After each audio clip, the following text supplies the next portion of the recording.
Minamahal kong mga kapatid kay Kristo, lalong-lalo na kayong lahat na mga kaparokya dito sa St. Joseph the Workman Parish. Magandang umaga po sa inyo lahat.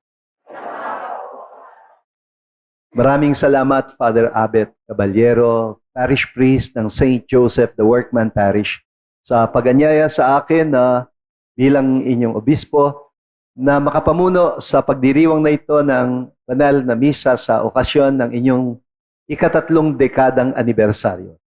So 30th anniversary ng St. Joseph the Workman Parish. Purihin natin ang Panginoon sa biyaya ng pagiging parokya.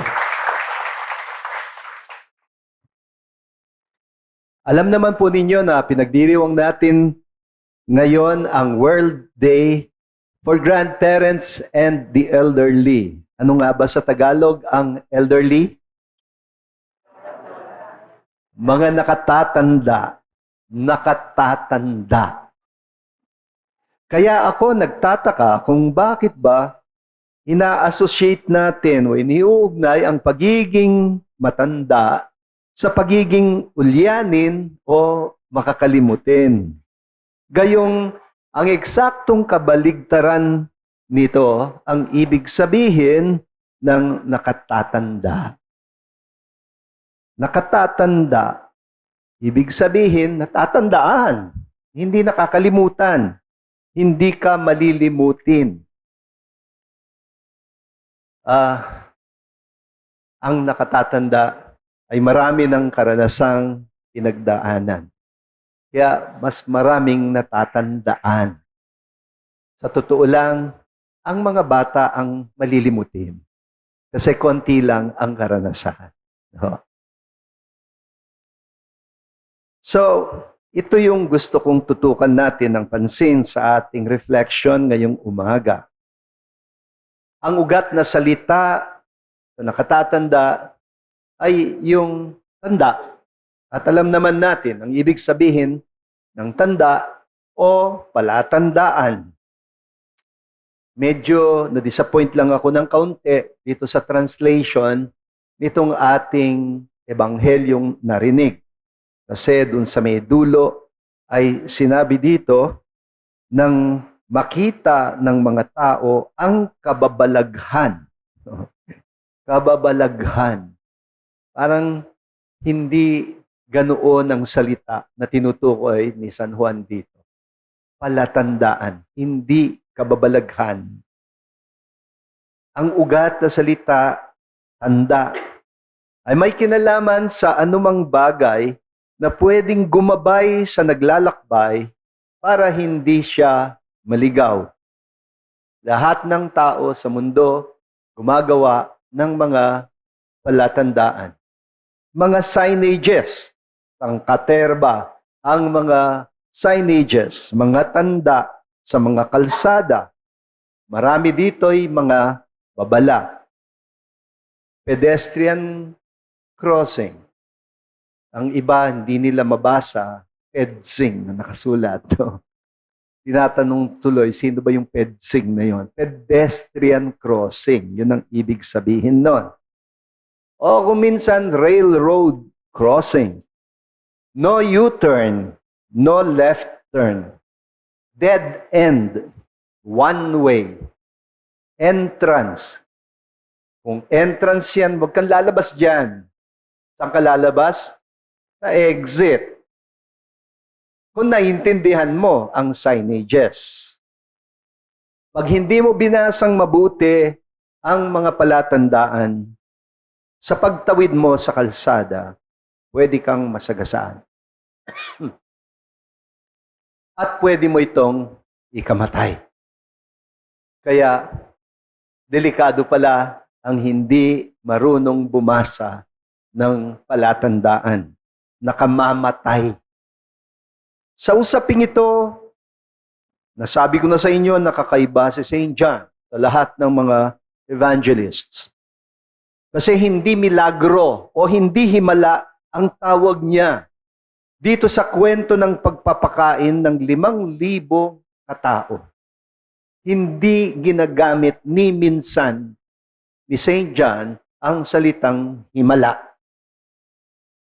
Ang problema lang ay medyo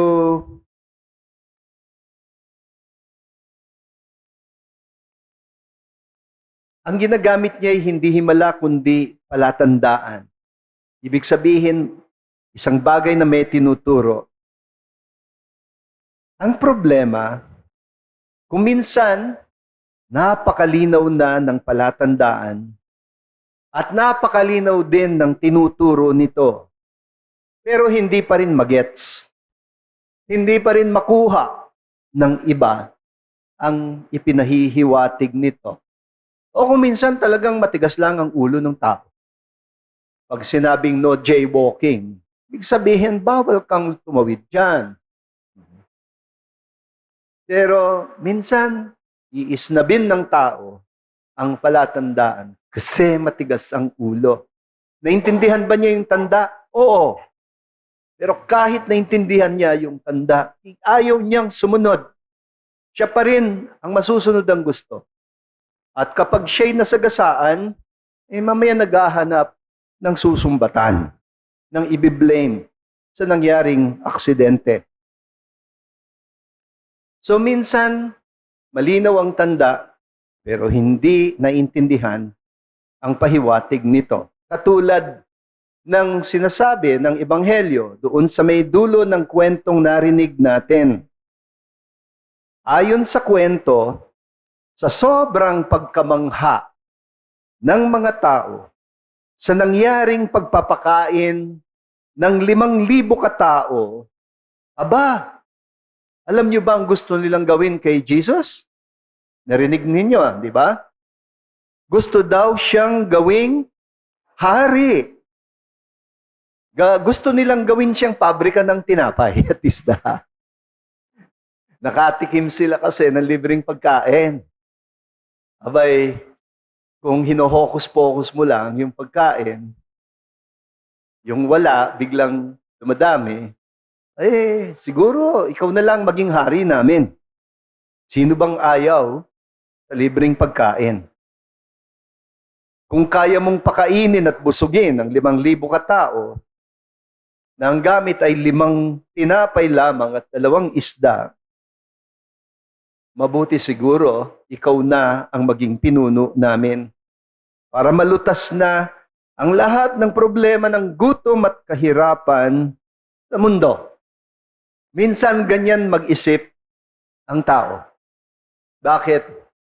Kasi hindi nakita ang palatandaan. Ang nakita'y magic. Magic. May expression sa English sa mga taong medyo hindi nakakaintindi ng tanda. Pag sinabing, oh, you missed the point. That's not the point. You missed it. Akala ko linaw-linaw ng aking pinupunto, pero iba yung unawa mo. You missed the point. Hindi mo nakuha ang kahulugan ng tanda. Okay, pag-usapan natin ngayon. Ano ang tanda? Napansin ba ninyo yung sunod-sunod na salitang ginamit para i-describe ng evangelist na si St. John ang ginawa ni Jesus para magpakain bago siya nagpakain ng 5,000 katao? Pakinggan ang sabi niya ni St. John. Kinuha ni Jesus ang tinapay. Anong kasunod? Nagpasalamat siya. Anong kasunod?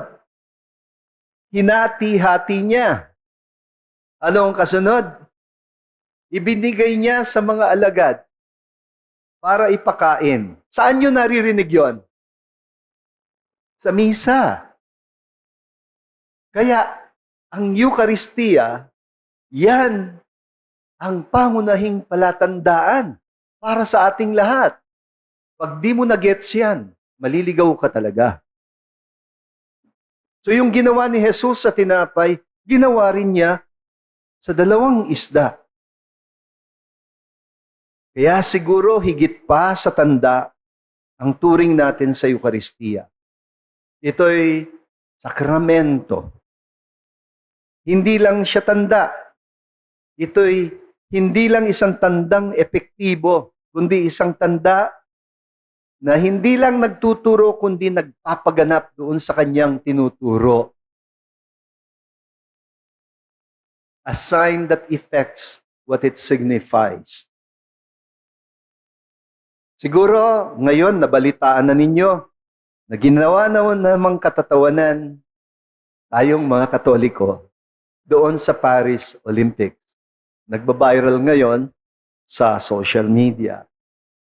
Nabalitaan ba ninyo kung papaano nila nilampun yung eksena ng Last Supper, huling hapunan, unang Eucharistia, nang very obvious na hangarin ay insultuhin ang pananampalatayang Katoliko. Pero ang buong France ay punong-puno ng mga katedral, mga Catholic churches, at napakalalim ng pagkakaugat ng pananampalatayang Kristiyano sa bansang ito. Pero ayun, sa publiko, pang-iinsulto sa ating pananampalataya na obvious naman na hindi nila naintindihan. Ano bang dapat gawin? Alam natin, ang ibang mga relihiyon, kapag na-insulto, ay Diyos ko. Ewan ko lang kung gagawin nila yan sa ibang mga relihiyon. Pero dapat tayo masanay na dyan.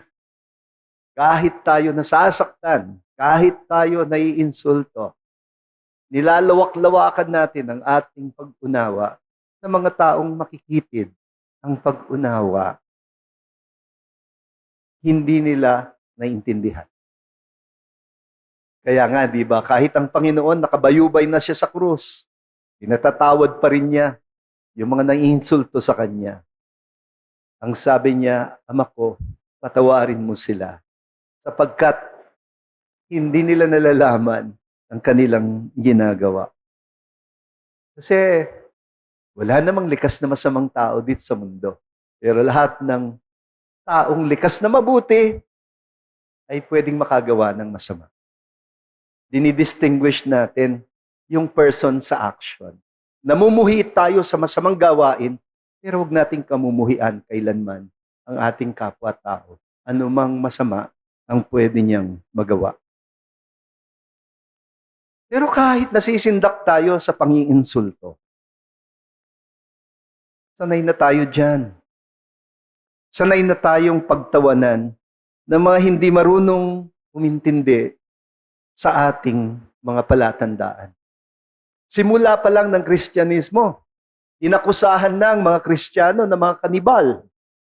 Kumakain daw sila ng katawan at dugo, ng laman at dugo. Kanibal daw tayo. Hindi nila naiintindihan. Kayo, hindi ba kayo kumakain ng dugo, luha at pawis ng inyong mga magulang?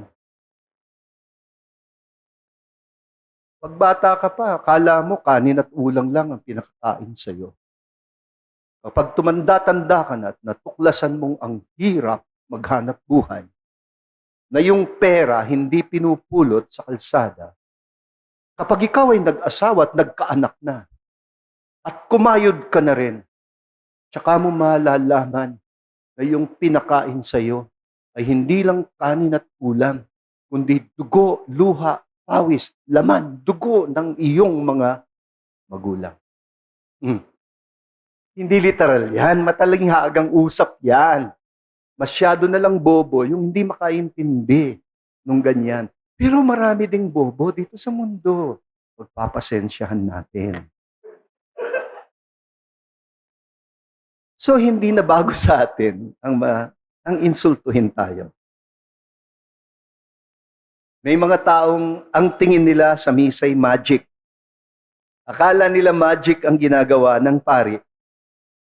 Dahil nga naman, pag kinonsecrate niya yung tinapay, isip nila sa isang kumpas ng kamay niya, Yung ordinaryong tinapay ay nagmamagic at nagiging Diyos at luluhod ka. Kaya ginaya-gaya ito ng mga magicians, ng mga salamangkero, pati yung mga salitang Latin na ginagamit noon ng pare sa mismong act of consecration ay ginawa nilang katatawanan. Ano ba ang words of consecration kapag tinaas ng pare at sinasabi sa Latin, "Take this and eat it. This is my body." Alam niyo sa Latin, "This is my body." Hoc est enim corpus meum. Hoc est enim corpus meum. Sabi siguro ng mga taong di nakakaintindi ng Latin, ano daw? Hocus pocus daw, hocus pocus. Ay, hinokus pocus niya yung tinapay. Nag-magic, naging Diyos. Yan yung makitid na isip ng mga taong medyo hindi nakakaintindi. Kaya yung salitang hocus pocus ay insulto sa misa. Kasi alam naman natin ang ibig sabihin ng magic. Pag sinabing magic lang yan, ibig sabihin nilalaro lang ang mga mata ninyo. Hindi naman totoo yan eh. Niloloko lang kayo. Pero hindi ganyan ang pagkakaintindi natin. Kahit tunay na naniniwala tayo na sa banal na Eucharistia, ang tinapay at alak ay nagiging totoong katawan at dugo ni Kristo. Tinatanggap natin upang tayo'y maging bahagi ng buhay at misyon ng ating Panginoon. Hindi magic yan. Misteryo yan. Sa mga marunong bumasa ng mga palatandaan, hindi dapat magic ang makita mo. Ewan ko lang kung bakit nakikita nila ang tinapay na nagiging Diyos. Bakit kaya hindi nila tignan ng baliktad? Na makita ang Diyos na nagiging tinapay. Walang pinagkaiba yan sa makita mo ang Diyos sa pagkatao ni Kristo. Diyos na nagkatawang tao. Yan ay may kinalaman sa pagpapakumbaba ng Diyos. Ibinibigay ang buhay niya sa atin. Nagiging pagkain ng buhay. Kaya ito'y tungkol sa misteryo ng pag-ibig ng Diyos na nag-aalay ng kanyang buhay, nagbibigay ng sariling katawan at dugo bilang pagkain ng buhay. Katulad ng ginagawa ninyo kapag nagmamahal kayo. Dugo, luha, pawis, laman. Lahat ibibigay mo. Niyayaya tayong makita ang misteryo ng pag-ibig. Pag-ibig ng Diyos sa tinapay na kinukuha, ipinagpapasalamat, hinahati, at ipinagkakaloob, ibinibigay, ibinabahagi upang magpakain. Kasi yun naman ang saysay ng buhay. Alam naman natin, nakakabusog ang kumain, di ba? Pero alam nyo ba, mas nakakabusog ang magpakain. At yun yung ginagawa ng ibang mga nanay na pakakainin ng buong mag-anak. Tapos wala nang matitira, tutong na lang. Tsaka lang maatatandaan ng mga bata, hindi pa kumain si nanay. Tapos nahihiya silang sabihin, "Nay, kain na kayo." Kasi wala na, tutong na lang. Ulam wala na rin. Pero yung nanay nakangiti pa rin. Sasabihin niya, "Sige lang mga anak, nakita ko lang kayong nabubusog. Nabubusog na rin ako." Parang ang drama, no? Pero totoo yun. Mayroong ibang klaseng kabusugan na nararanasan ng taong nagmamahal. Kung minsan may mga taong busog ang tiyan, ngunit gutom ang kaluluwa. Nabubuhay para sa sarili lamang. Yung marunong magpakain, magpabusog ng kanilang minamahal.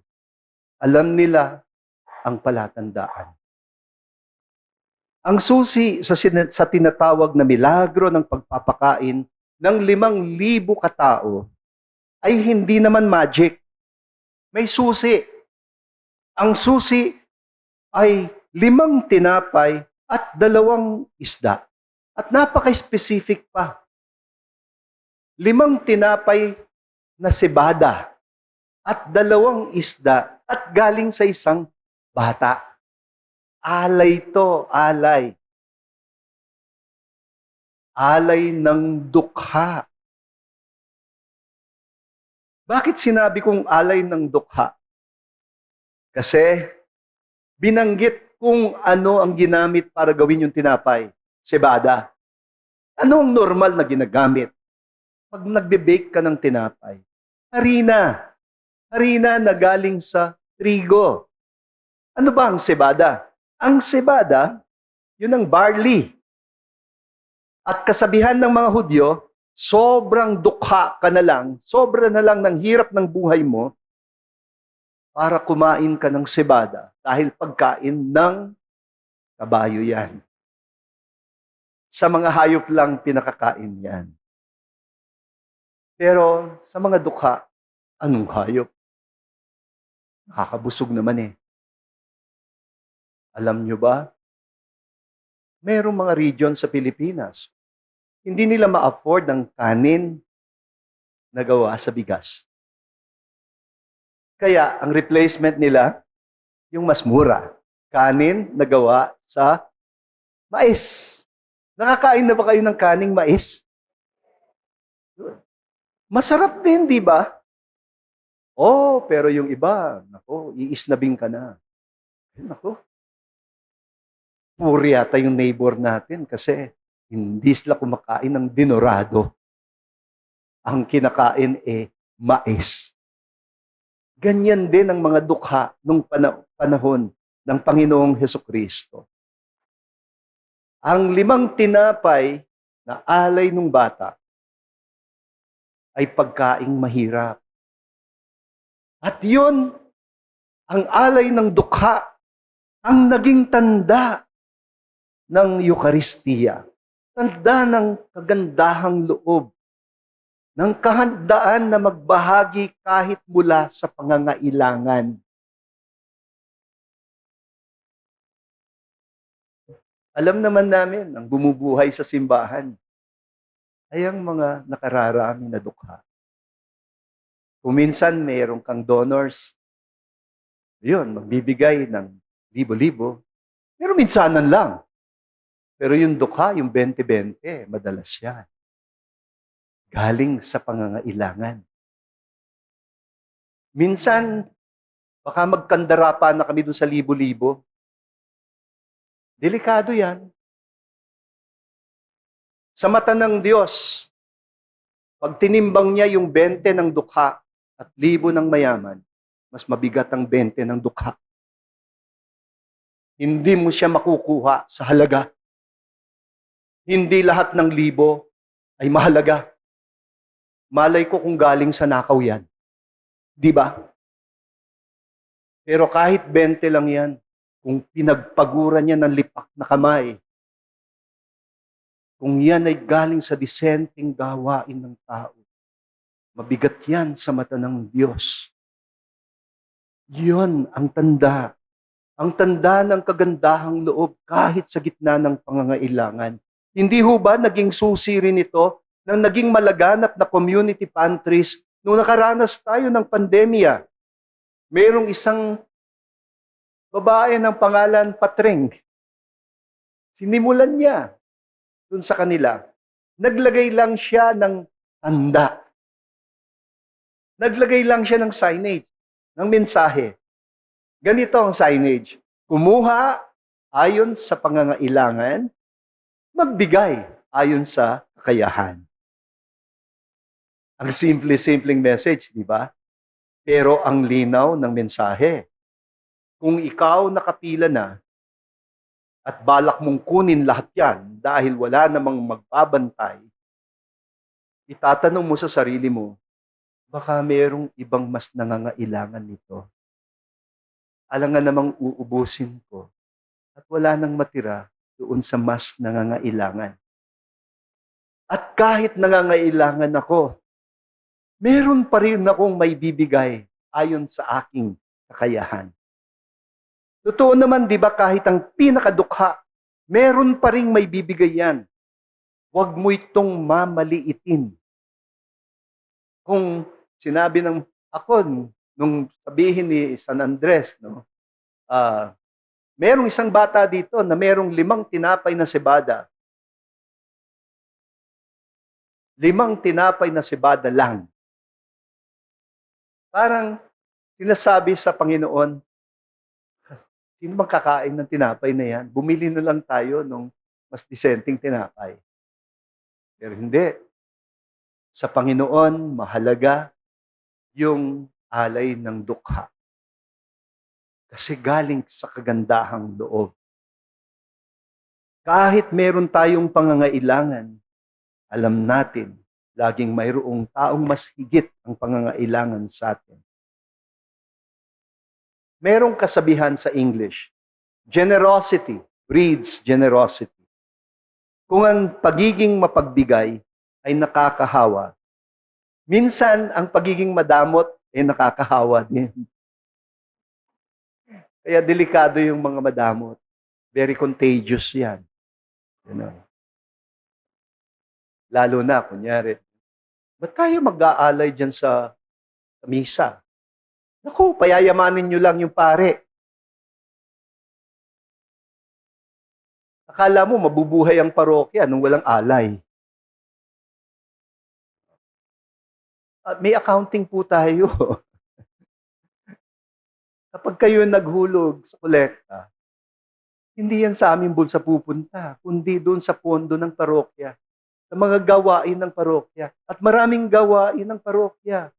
Bukod sa pag-maintain ng simbahan, ng kumbento, andyan ang mga ministries for liturgy, for education, catechesis, for social service and development. Lahat yan pinupondohan. Nino? Natin. Kasi ang parokya ay tayo. Kaya huwag mong sasabihin, tulungan ng parokya. Tulungan natin ang sarili natin kasi tayo ang parokya. Mission natin ito. Hindi yan mission ni Father. Mission natin ito. Pero kapag umiral na yung pag-iisip na madamot, nakakahawa yan. So ito ang gabay na binibigay ni Jesus sa mga alagad niya, na iniwan niya bilang tanda at sakramento sa Eucharistia. Nung sabihin niyang, ito ang aking katawan. Ito ang aking dugo.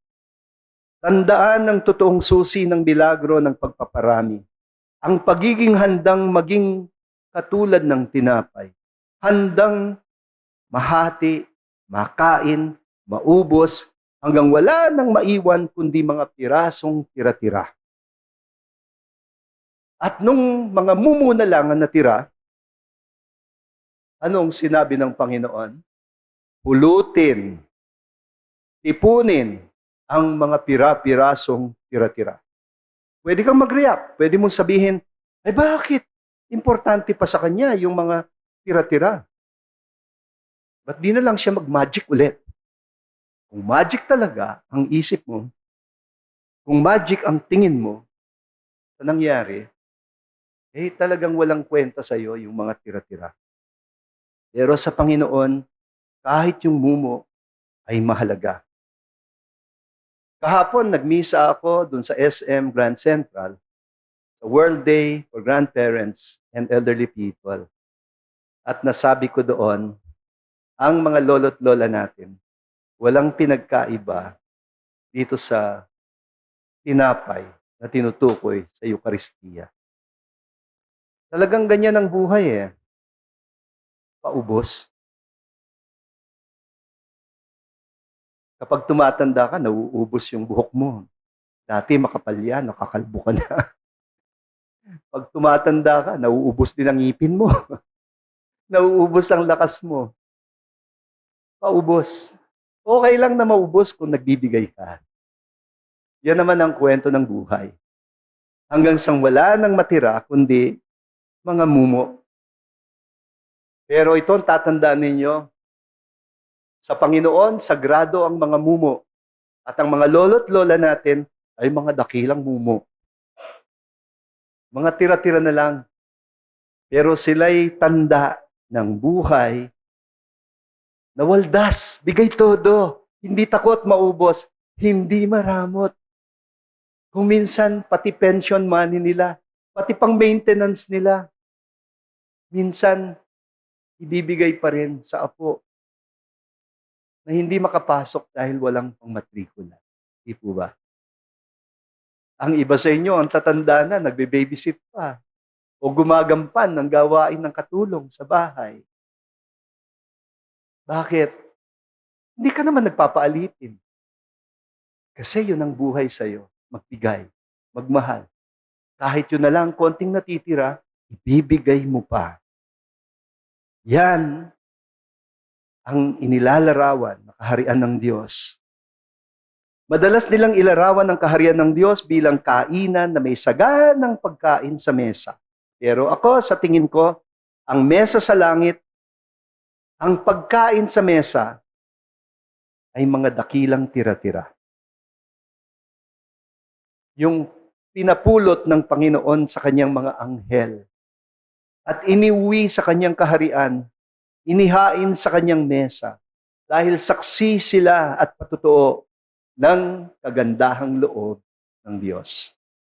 Mga kapatid, sa araw na ito, tandaan ninyo, magbibigay daw ng plenary indulgence si Pope Francis sa mga taong dumalaw sa mga lolo't lola nila. Kaya samantalahin ninyo, may grasya ang pagdalaw sa mga lolo't lola ninyo ngayon. Kahit magmano lang kayo, mag-kiss lang kayo sa kanila, dalhan nyo sila ng pandesal, ay mas marami ang grasyang iuuwi ninyo. Plenary indulgence. Ako, nagtataka nga eh. Kasi usually yung plenary indulgence ay para lang sa mga nagpipilgrimage sa mga sagradong lugar. Pero si Pope Francis, ang sabi niya, dalawin ninyo ang mga nakatatanda at magkakaroon kayo ng biyayang siksik, liglig at umaapaw. Bakit? Dahil ang mga dakilang mumo at tira-tira na katulad nila ay sagrado sa mata ng Diyos. Sila na hanggang sa pagtanda, sila na hanggang sa huling hininga, ay patuloy pa ring nilalaan ang anumang natitira sa buhay nila para sa mga minamahal. Yan ang sakramento ng kagandahang loob ng Diyos. Amen.